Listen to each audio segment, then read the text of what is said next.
Color has always defined Bay Area sports. Think Giants' blazing orange, 49ers' bold red, and the Warriors' electric blue. But now there's a dramatic new shade in town, Valkyrie Violet. It's turning heads and sparking a vibrant movement that goes way beyond game day attire. Valkyrie Violet isn't just a color, it's a rallying cry. Ever since the Golden State Valkyries stormed onto the WNBA scene on May 16th, a purple wave has swept across the city. The epicenter? Ballhalla at Chase Center, a clever play on Valhalla from Norse mythology, connecting the team's name to its bold spirit.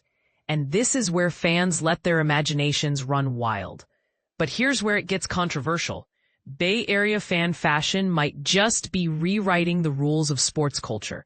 At Ballhalla, sites rival San Francisco's famed Bay to Breakers, or even the bedazzled flair of LGBTQ pride.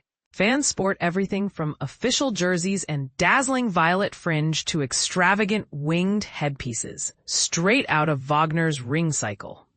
Purple athleisure wear? You've never seen so many shades. And this is the part most people miss. Fashion has become a powerful language for Valkyrie supporters, helping fans, young and old, celebrate not just their team, but a milestone for women in sports. Karen Uenko, co-host of the Hoops Off podcast, says it best. Fashion is deeply tied to identity. When I see older fans reveling in Valkyrie's games, it feels like they're witnessing a dream they never thought possible. The rise of women athletes. Organization clearly gets it.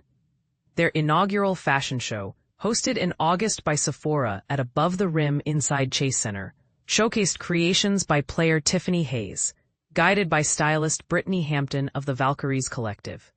Hayes explains, "Style tells my story, even when I'm not speaking. Off the court, it lets me reveal so much more about myself. The Violet Revolution doesn't stop at the arena doors. At Rikki's, the Castro's pioneering LGBTQ women's sports bar, the line often wraps around the block on game days." Co-owner Sarah Yergovich points out a deep bond. The WNBA has always had strong ties to the queer community. Here, sports let people find others who share their values and maybe break free from traditional gender expectations. The sense of belonging is huge. There's even a fan subgroup who playfully call themselves the Valkyries. How's that for making your own tradition? It's not just a single type of fan driving the movement. It's a tapestry of ages, backgrounds, and stories. Take Monica Ortega of Walnut Creek, a steadfast season ticket holder who customizes t-shirts and rocks autographed headpieces alongside her mom, who, by the way, never misses a chance to glam up Violet style. Or Lydia Ortega, a 70-year-old Danville resident whose sequin jacket and hour-long makeup ritual show just how delighted she is to see women's sports finally in the spotlight.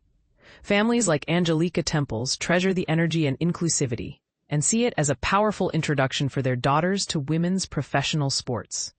Couples like Katie Katuzny and Nanette Tan have made Valkyrie's games a central summer activity, celebrating both the action on the court and the welcoming, unmistakably queer vibe in the stands.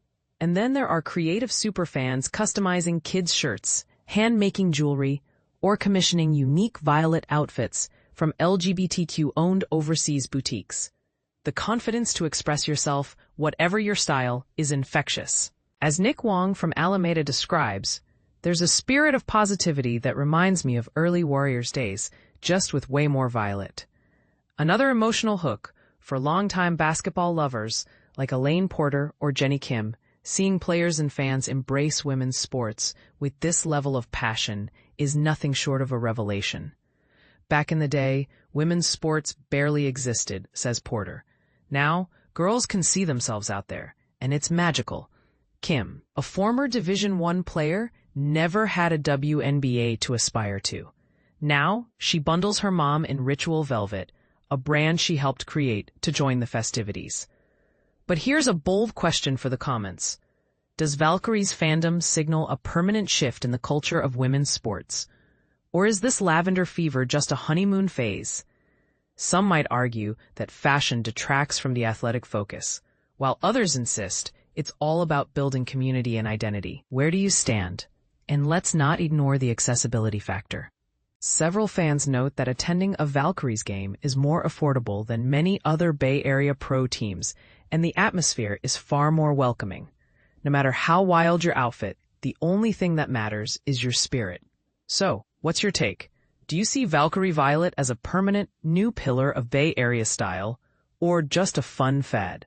Does this kind of self-expression strengthen women's sports or take focus away from the game? Chime in below. Let's get this conversation as vibrant as a Valkyries crowd.